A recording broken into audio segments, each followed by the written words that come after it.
reprend le sujet d'apostasie demain. On va essayer de partager rapidement sur un sujet que j'ai à cœur depuis ce matin. Donc on va prendre Matthieu chapitre 5. Matthieu chapitre 5. Matthieu chapitre 5. Nous allons prendre à partir du verset 43. Matthieu 5, 43. Je répète, Matthieu 5, 43. Vous avez entendu qu'il a été dit, tu aimeras ton prochain, tu haïras ton ennemi. Mais moi je vous dis, aimez vos ennemis, bénissez ceux qui vous maudissent, faites du bien à ceux qui vous haïssent, et priez pour ceux qui vous maltraitent et qui vous persécutent. Alors vous serez fils de votre Père qui est dans les cieux, car il fait lever son soleil sur les méchants et sur les bons. Il fait pleuvoir sur les justes et sur les injustes. En effet, si vous aimez ceux qui vous aiment, quelle récompense aurez-vous? Les péagers aussi n'en font-ils pas autant? C'est vraiment ce sujet-là que j'ai à cœur de partager. En effet, si vous aimez ceux qui vous aiment, quelle récompense aurez-vous? Les péagers aussi n'en font-ils pas autant? Et si vous saluez seulement vos frères, que faites-vous d'extraordinaire? Les païens aussi, eux-mêmes, n'en font-ils pas autant? Soyez donc parfaits comme votre Père est céleste et parfait. Je reprends l'écriture sur lequel on va beaucoup plus s'entretenir, c'est vraiment le verset 46. En effet, si vous aimez ceux qui vous aiment, quelle récompense aurez-vous? Les péagers aussi n'en font-ils pas autant? Si vous saluez seulement vos frères, que faites-vous d'extraordinaire? Les païens aussi, eux-mêmes, n'en font-ils pas autant? Soyez donc parfaits comme votre Père céleste est parfait. C'est sur ça qu'on va s'entretenir par la grâce du Seigneur. Comme j'ai dit, j'ai cette écriture qui me vient au cœur depuis ce matin. Donc, je me suis dit, je ne veux pas forcer à continuer sur l'apostasie. Donc on reviendra demain, s'il plaise à Dieu, sur ce sujet-là. Donc ici, l'Écriture nous fait comprendre que mon amour à moi, à nous, les enfants de Dieu, ne doit pas se limiter simplement à ceux que nous aimons. C'est trop facile. Vous voyez? Si quand je prête, je ne peux pas seulement prêter à celui de qui j'attends de retour. Quand je fais du bien, je ne peux pas simplement faire du bien à celui que j'aime. C'est-à-dire toutes ces choses-là, la nature nous enseigne que même le païen fait aussi de même. Vous voyez? Voilà pourquoi la Bible nous dit aimez vos ennemis. Vous voyez? Bénissez ceux qui vous maudissent, qui vous haïssent, mais aussi qui vous persécutent. Vous comprenez? C'est-à-dire Dieu nous attend plus loin. Dieu nous attend plus loin que la normale. Vous voyez? Parce que dans la nature de l'homme, l'homme a la nature de haïr quand il est haï. Vous voyez? C'est-à-dire, ça c'est l'homme. C'est-à-dire dans l'homme, quand tu me fais du mal, je te fais du mal. Vous voyez? Quand tu m'aimes, je t'aime. Quand tu ne m'aimes pas, je ne t'aime pas. Mais selon Dieu, ce n'est pas comme ça. Vous comprenez? Avec Dieu, il faudrait que nous puissions aller plus loin. C'est-à-dire, aimer celui même qui me fait du mal. Vous voyez? Aimer celui qui me persécute. Faire du bien à celui qui me fait du mal. Vous voyez? Je vais prendre encore les Écritures. Même un peu plus haut, si on monte, la Bible nous dit, verset 38, la Bible nous dit, vous avez entendu qu'il a été dit, œil pour œil, dent pour dent. Moi, je vous dis de ne pas résister aux méchants. Si quelqu'un te frappe sur la joue droite, tends-lui aussi l'autre. Si quelqu'un veut te traîner en justice et prendre ta tunique, laisse-lui encore ton manteau. Vous voyez, c'est-à-dire Dieu nous attend plus loin que la normale. C'est-à-dire Dieu veut que nous soyons parfaits dans notre manière de vivre vis-à-vis des autres.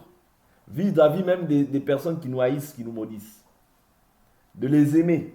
Parce que l'amour, ce n'est pas donné à tout le monde. L'amour, je vous dis toujours que c'est un fruit de l'esprit. Vous voyez, ce n'est pas donné à tout le monde.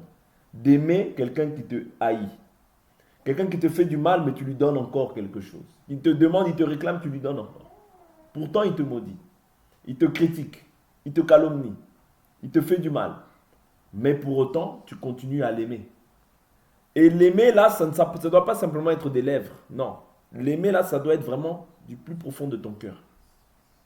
Vous voyez? Parce que l'amour, ça vient du cœur. La Bible nous dit, c'est du cœur que viennent la haine, toutes ces choses-là. C'est aussi du cœur que vient l'amour. C'est-à-dire, quand j'aime, j'aime au niveau de mon cœur. C'est un sentiment, c'est au niveau de mon âme. Vous voyez? C'est-à-dire, mon âme aime. Vous voyez? C'est de cette même manière que je dois aimer aussi celui qui me fait du mal. Parce qu'en réalité, celui qui me fait du mal, il ne sait pas. C'est-à-dire, il est aveuglé. La Bible nous dit que les ténèbres ont aveuglé la pensée de ces gens-là. Parce que généralement, ce n'est pas un frère ni une sœur qui peut faire du mal. Et même si il s'avère que ce soit un frère ou une sœur qui nous fasse du mal, en réalité, c'est Satan qui a aveuglé ses pensées, qui a aveuglé en fait sa pensée pour ne pas manifester l'amour. Parce que l'amour, c'est un fruit de l'esprit. C'est-à-dire, quand tu as reçu l'esprit, tu reçois automatiquement maintenant l'amour. Mais l'amour en toi peut être endormi. Voilà pourquoi il y a des choses qu'on doit ranimer. Souvenez-vous, Jésus, quand il était dans la barque des apôtres, il était dans la barque, mais il était aussi endormi. Il y a des choses qui sont en nous, que Dieu a placées dans chacun d'entre nous, mais qui sont encore endormies. Mais que maintenant Dieu doit ranimer, afin que cela puisse resplendir à la vie de tous. C'est très important. Quand tu aimes celui qui te haït, tu fais quelque chose de grand. Quand tu aimes réellement, sincèrement, c'est-à-dire tu visites aussi la personne qui t'aime, tu fais quelque chose de grand, selon Dieu. Mais quand tu aimes simplement ceux qui t'aiment, tu ne fais rien d'exceptionnel. Tu ne fais rien pour Dieu, hein, tu ne fais rien d'exceptionnel. C'est-à-dire quand tu surpasses, parce qu'en fait c'est quelque chose de surhumain, d'aimer quelqu'un qui te fait du mal. C'est quelque chose qui dépasse l'entendement humain. Et c'est là que Dieu nous attend en réalité. C'est pas dans le fait de, bon, moi j'aime ma femme, je reste avec ma femme. Et moi les autres, non. Ça c'est trop facile. Vous comprenez? Dieu nous attend plus loin. Ouais. Dieu nous attend plus loin. Il faut que tu comprennes que même celui qui t'a fait du mal, même manger avec lui, aller le visiter si tu as le possible, prier pour lui, c'est quelque chose de bien, selon Dieu. Mais à la manière des hommes, quand tu es... C'est-à-dire, à la manière des hommes, tu vas dire, non, moi, je n'ai pas de problème avec les gens. Mais on voit que dans ta manière d'être avec telle ou telle personne, comme elle t'avait fait du mal, comme il t'a fait du mal, c'est-à-dire, c'est resté imprimé dans ton âme et ça ne te permet pas d'aller au-delà de ça. Et c'est là pour autant que Dieu t'attend. Parce que, je vous dis souvent que Jésus, ce qui a été crucifié au bois, c'est sa chair. Vous voyez? Ce qui doit être crucifié chez toi, c'est la chair. Parce que ce qui t'empêche de pouvoir surpasser en fait certaines faiblesses, ce n'est que ta chair. Moi, l'ego, moi, il m'a fait ça, moi ceci, telle personne m'a fait ça. Moi, aller encore faire ci. Non, je ne peux pas. Vous voyez? Ça, c'est la chair. La chair, il y a l'orgueil. Vous voyez? La chair, il y a la vantardise. Tout ça se situe dans la chair. Mais l'humilité, c'est le caractère des enfants de Dieu. C'est-à-dire s'humilier. Ouais. Reconnaître que je ne suis rien. Tout ce que je suis, même si je suis en vie jusqu'à ce jour, ce n'est que la grâce de Dieu. Ouais. Voilà pourquoi on doit aller plus loin. C'est bien ce qu'on fait, de s'aimer déjà entre nous, c'est une bonne chose. C'est déjà un commandement, parce que le Seigneur nous dit, aimez-vous les uns les autres, à ceux-ci tous connaîtront que vous êtes mes disciples. Vous voyez? Quand il y a l'amour déjà au milieu des chrétiens, au milieu des chrétiens, c'est un bon point. Parce que Dieu, c'est un commandement que Dieu nous donne. Parce qu'en réalité, par l'amour que nous manifestons, le monde, en fait, verront l'amour et ils diront, mais moi, je veux vraiment avoir cette communion-là, cet amour-là que ces chrétiens-là ont entre eux. Et ça crée une jalousie, en fait, dans le monde. C'est-à-dire, quand ils voient la fraternité entre chrétiens, l'amour entre chrétiens, les gens du monde vont être jaloux. Je vous dis la vérité. Quand les chrétiens s'aiment vraiment, d'un cœur sincère, les gens du monde, toi, toujours avec lui, toujours. Vous voyez, ça crée, ça suscite. Mais parce que l'amour, c'est ce qui manque au monde. Et nous avons l'amour. C'est nous qui devons déborder d'amour en réalité et donner même cet amour-là à ceux qui n'en ont pas. Vous voyez, parce que c'est nous qui avons l'amour. Le monde n'a pas l'amour. Le monde cherche l'intérêt. C'est-à-dire, dans le monde, les gens s'aiment par intérêt. Ah, il a telle chose, je m'attache à lui. Vous voyez? Mais un chrétien, même il traverse des moments difficiles, je l'aime. Même s'il est dans l'abondance, je l'aime quand même. Parce que l'amour envers moi et le chrétien ne dépend pas de la situation du chrétien. C'est-à-dire, s'il est en bas, je l'aime toujours. S'il est en haut, je l'aime toujours. Pourquoi? Parce que j'aime son âme. J'aime son âme, j'aime les valeurs que Dieu a mis en lui. Comprenez? Et comme on confesse un même Dieu, une même foi, on est une même âme en réalité. Vous voyez? Parce que cette parole, c'est tout un esprit. Vous voyez? La parole, c'est un esprit. Quand nous partageons la même parole, nous faisons un seul esprit. Et quand nous partageons, comme nous sommes un seul esprit, nous devenons aussi une même âme. C'est-à-dire nous avons les mêmes pensées, un même cœur. Ouais, c'est comme ça. Voilà pourquoi la Bible nous dit, soyez un même esprit, soyez une même âme, ayez une même pensée. Ouais. Quand on partage la même parole, on devient une seule âme. C'est-à-dire nos pensées, c'est-à-dire nous avons une seule pensée en réalité. Le désir que nous devons avoir, c'est tous le ciel. Ouais. En premier lieu. Après, les projets, tout ça, ce n'est pas mauvais. Mais le désir auquel nous devons aspirer tous ensemble, les choses dans lesquelles nous devons persévérer d'un commun accord, c'est d'abord tous le ciel. Ouais. Mais maintenant, il y a des recommandations que le Seigneur nous donne ici, comme le fait de pouvoir, c'est-à-dire aller vers ceux qui ne nous aiment pas, qui ne nous portent pas à cœur. Ça, c'est encore des recommandations qui déterminent ou bien qui démontrent que toi, tu es un enfant de Dieu. Oui. Parce qu'un enfant de Dieu, ce n'est pas simplement je prie, non. Un enfant de Dieu, on doit le voir dans les actes. Oui, dans les actes. C'est-à-dire, cette personne-là m'a mal parlé. Comment est-ce que je réponds? Cette personne-là m'a causé du tort. Qu'est-ce que moi, je rétorque? Comment est-ce que je me comporte vis-à-vis de cette personne? Est-ce que je garde ma position ou est-ce que je m'humilie? Parce que réellement, je vous dis toujours, ceux qui souffrent sur cette terre, c'est les chrétiens. Celui qui va souffrir sur la terre, c'est les chrétiens. Ce n'est pas le païen. Le païen, lui, peut t'insulter. Il n'a pas de loi. Vous voyez? Il n'a pas de loi. Il n'est pas soumis à une loi. Le païen peut te faire du mal. Il n'est pas soumis à une loi. Mais toi, comme tu es soumis à la loi de Dieu, tu dois aimer. C'est-à-dire, même celui qui te fait du mal, tu dois le supporter et l'aimer. Afin de ne pas pécher envers ton Créateur. Vous voyez? C'est-à-dire, celui qui souffre en réalité, c'est l'esprit en toi. Ouais, c'est l'esprit en toi. Mais celui qui marche par la chair, lui, ne souffre pas. Ouais. Voilà pourquoi ta chair a toujours le désir de pouvoir rendre le mal. Le désir de pouvoir faire le mal. Mais ton esprit va te dire toujours non. Ne fais pas ça. Ouais. Voilà pourquoi je vous dis que comme nous sommes dans ce royaume n'est pas notre royaume. Il y a des codes, il y a des lois qui sont différentes des nôtres. Mais néanmoins, nous sommes dans le monde, mais nous ne sommes pas de ce monde. Mais nous croyons que tout ce que nous faisons pour Dieu, Dieu n'oublie pas. Ouais. Quand tu fais quelque chose pour Dieu, quand tu aimes le méchant, quand tu pries pour lui, quand tu continues à le côtoyer, à l'aimer, Dieu n'oublie pas les actes de justice que tu fais pour sa faveur. Vous voyez? Parce que par là, tu démontres que, parce que la Bible nous dit, à celui qui ne fait pas d'œuvre, mais qui croit en celui qui justifie l'impie, sa foi lui est comptée comme justice. Or, tous les actes, les bons actes que tu fais pour le Seigneur, ce sont des actes de justice que Dieu n'oubliera pas. Vous voyez? Que Dieu n'oubliera pas. Parce que quand tu demeures dans la justice, tu demeures en Christ. Et tu as l'approbation de Dieu. Vous voyez? Tu as l'approbation du Seigneur. Voilà pourquoi nous devons vraiment veiller au commandement que le Seigneur nous a donné, afin de pouvoir les mettre en pratique pour sa gloire. Parce que si nous faisons les choses, ce n'est pas pour nous faire voir. Non, ce n'est pas pour une vaine gloire. Vous voyez? Quand on voit par exemple les pharisiens, tous les actes qu'ils faisaient, c'était pour être vus des hommes. Vous voyez? Ils élargissaient leur phylactère. Quand ils donnaient l'argent, c'était toujours pour se faire voir. Quand ils faisaient des actions, c'était... Non, nous, quand nous faisons des actions, ce n'est pas pour nous faire voir. Vous voyez? Voilà pourquoi un chrétien, même lorsqu'il fait des actions, c'est afin que son Dieu soit content de lui. Vous comprenez? Ce n'est pas pour se faire voir. Ce n'est pas pour dire, oui, moi j'ai fait ci. Ouais, moi j'ai prié tant de temps. Moi j'ai fait ci. Non, non, non. Un chrétien ne doit pas avoir, du moins, ce sentiment-là de... Parce que ça peut créer l'orgueil. Vous voyez? Quand l'homme, la Bible nous dit, à celui qui fait une œuvre, sa foi lui est comptée comme un dû.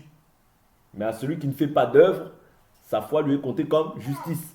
Or, toute œuvre que nous faisons, vous voyez, nous le faisons, c'est-à-dire nous le faisons par la foi. Et comme nous le faisons par la foi, cela nous est compté comme justice. C'est-à-dire tu es déclaré juste parce que tu as mis en pratique la parole de Christ. Vous comprenez? Mais quand tu commences à vouloir faire en sorte que les hommes puissent voir, les hommes puissent glorifier, en réalité tu ne recherches pas la gloire de Dieu seul, mais tu recherches ta propre gloire. Voilà pourquoi quand même je fais un truc, même si c'est une recommandation du Seigneur, faisons-le toujours avec humilité et simplicité. C'est très important. Vous voyez? Si même je souffre injustement, vous voyez, je souffre, mais Dieu voit mes souffrances. Je peux le partager avec mes frères. Vous voyez, je peux partager des témoignages avec mes frères, ce n'est pas mauvais. Vous voyez, mais tout ce que je dois faire, toutes les choses que je manifeste, toutes les œuvres de justice. En fait, quand j'observe la parole, ce sont des œuvres de justice que je manifeste. Quand je manifeste l'amour, c'est la justice de Dieu. Vous voyez? Quand je manifeste la bonté, c'est à cause de la justice de Dieu. Parce que Jésus nous a justifiés, n'oubliez pas, la Bible nous dit que Dieu a préparé des œuvres de justice afin que nous les pratiquions. C'est-à-dire, quand tu mets la parole de Dieu en pratique, en fait, c'est toutes les œuvres de justice que Dieu a pratiquées, a planifiées. On va prendre cette écriture, Éphésiens chapitre 2. Éphésiens chapitre 2, ça va nous aider à comprendre en fait le thème que nous sommes en train de partager par la grâce du Seigneur. Éphésiens chapitre 2, le verset 10. La Bible nous dit, car nous sommes son ouvrage.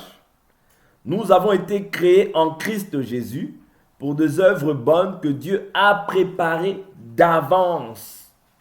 Vous voyez? Nous sommes son ouvrage. Nous avons été créés en Christ Jésus. C'est-à-dire que toi, en fait, tu as été recréé. C'est-à-dire que tu as été créé en Christ Jésus. Voilà pourquoi la Bible nous dit que quand tu acceptes Jésus, tu passes par la nouvelle naissance. C'est-à-dire que tu as été recréé selon Christ. Et Christ, maintenant, qu'est-ce qu'il a préparé pour toi? Il a préparé des œuvres bonnes, vous voyez, d'avance, afin que tu les pratiques. Quand est-ce que tu vas les pratiquer? Quand tu vas recevoir la foi en partage. Pas avant. Vous voyez? Parce que même si tu pratiquais des bonnes œuvres avant, c'est bien. C'est bien, c'est une bonne chose. Mais ce ne sont pas des œuvres qui vont compter. Parce que Dieu maintenant nous déclare juste par Christ. C'est en Christ que nous sommes déclarés justes. Vous voyez? Et c'est en Christ que nos œuvres bonnes doivent se manifester. Et dites-vous bien que dès lors où j'observe les commandements du Seigneur, c'est justice pour toi. Vous voyez? Parce que dès lors où tu observes une écriture, que tu la mets en pratique, c'est une œuvre de justice. Voilà pourquoi les œuvres, ce n'est pas simplement aller faire. Oui, c'est bien de faire, parce que la foi sans œuvre est une foi morte. Vous voyez? Mais dès lors où tu observes déjà la parole dans son entièreté, c'est déjà ta justification. Parce qu'aujourd'hui, toi, tu as été justifié. Vous voyez? Tu as été justifié par Christ.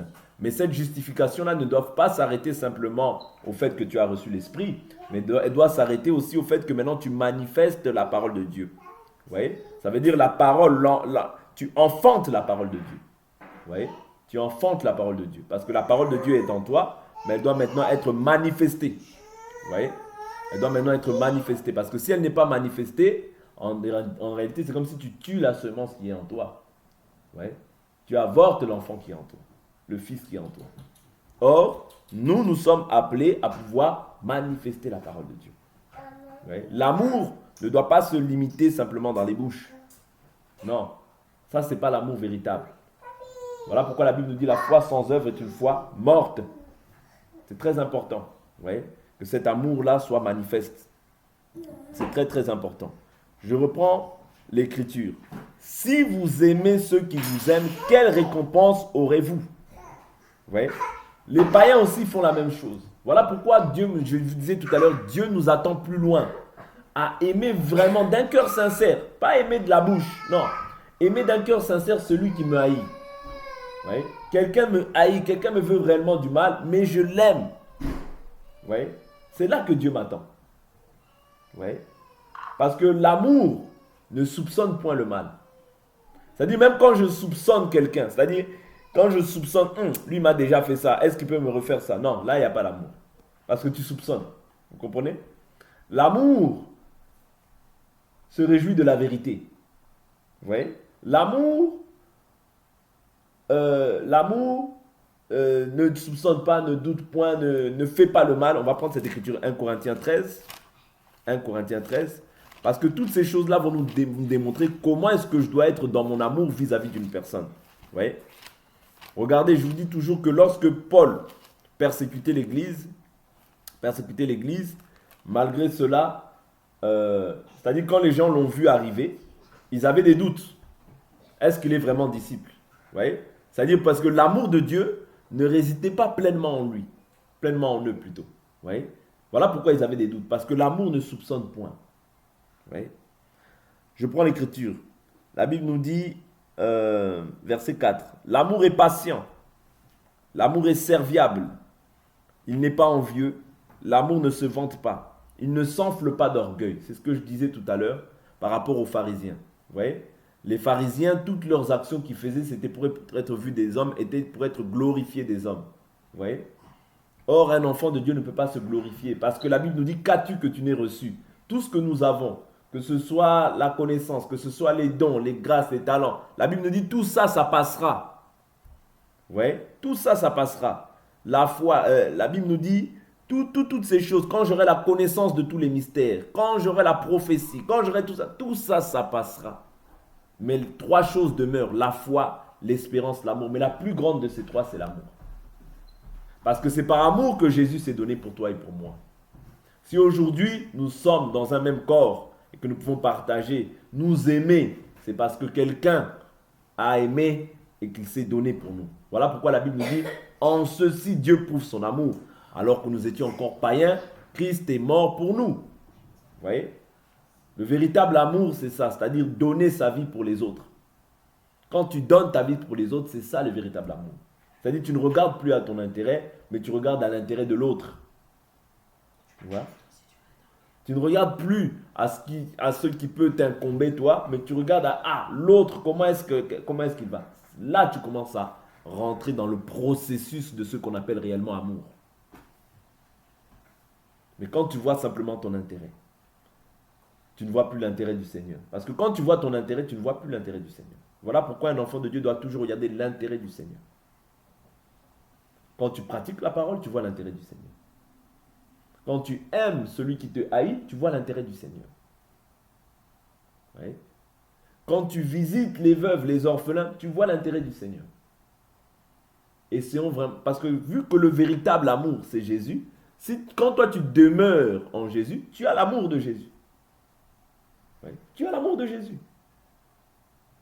Voilà pourquoi n'aimons pas simplement en parole, mais en acte. Aujourd'hui, nous devons vraiment essayer de passer à la vitesse supérieure, c'est-à-dire voir les actes se manifester dans la vie de chacun. Oui. La Bible nous dit l'amour, il ne fait rien de malhonnête, il ne cherche pas son intérêt, il ne s'irrite pas, il ne médite pas le mal. C'est-à-dire quand on voit quelqu'un qui fait autre chose que ça, en réalité, il n'a pas encore l'amour. L'amour n'est pas encore parfait, accompli dans sa vie. Il est peut-être dans un processus, ou bien l'amour est en lui, mais il est endormi en lui. Parce que tu peux avoir l'amour en toi, mais endormi. Voilà pourquoi il faut ranimer. Il faut que Dieu ranime en toi le bon fruit, des bons fruits. Oui. Ces fruits-là doivent être ranimés constamment dans ta vie. Oui. Parce que l'amour, la Bible nous dit l'amour, c'est le lien de la perfection. C'est-à-dire que quelqu'un qui a atteint le stade de l'amour, il a atteint la perfection. Quelqu'un qui a la possibilité de voir une personne vraiment qui le déteste, mais la possibilité de pouvoir lui donner à manger, de pouvoir lui dire non, réellement je t'aime malgré tout ce que tu m'as fait, c'est quelqu'un qui a atteint un grand niveau de spiritualité. Sans pour autant le maudire dans son cœur, sans pour autant le haïr, non, c'est quelqu'un qui a atteint un grand niveau de spiritualité. Oui. Quelqu'un qui t'a fait du mal, mais tu arrives à lui faire du bien. Il te demande même de l'argent, tu lui donnes aussi. Tu as atteint la maturité. C'est là que Dieu nous attend. Dieu ne nous attend pas dans ce qui est facile. Dieu nous attend des fois dans ce qui est difficile. Pour la chair. Parce que ça coûte à la chair. Hein? Ça coûte à la chair. Vraiment quelqu'un qui t'a fait du mal. Ouais, mais tu continues à manger avec lui. Tu continues à lui parler comme si de rien n'était. Ça, c'est l'œuvre de l'Esprit dans l'homme. La véritable œuvre que Dieu veut voir en nous, c'est ça. C'est pas simplement parler des lèvres, Jésus, je t'aime, Jésus, je t'aime. Oui, si tu m'aimes, garde mes commandements. Ouais, ça fait partie des commandements du Seigneur. Tu vois vraiment quelqu'un qui t'a fait du mal, quelqu'un mais tu continues à le supporter, tu continues à l'aimer, tu continues à pouvoir aimer même sa présence, sa compagnie.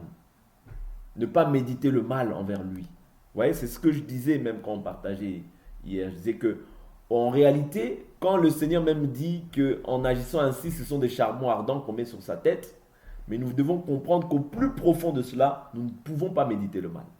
Ouais, je ne peux pas méditer le mal, mais je dois réellement aimer.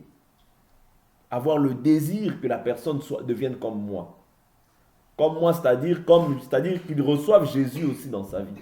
C'est ça le véritable amour. Parce que toi et moi, nous savons que le véritable amour ne se trouve qu'en Jésus. Voilà pourquoi quelqu'un qui ne marche pas selon les voies de Jésus, je sais qu'en lui, il n'a pas l'amour. En lui, il y a l'intérêt, mais pas l'amour.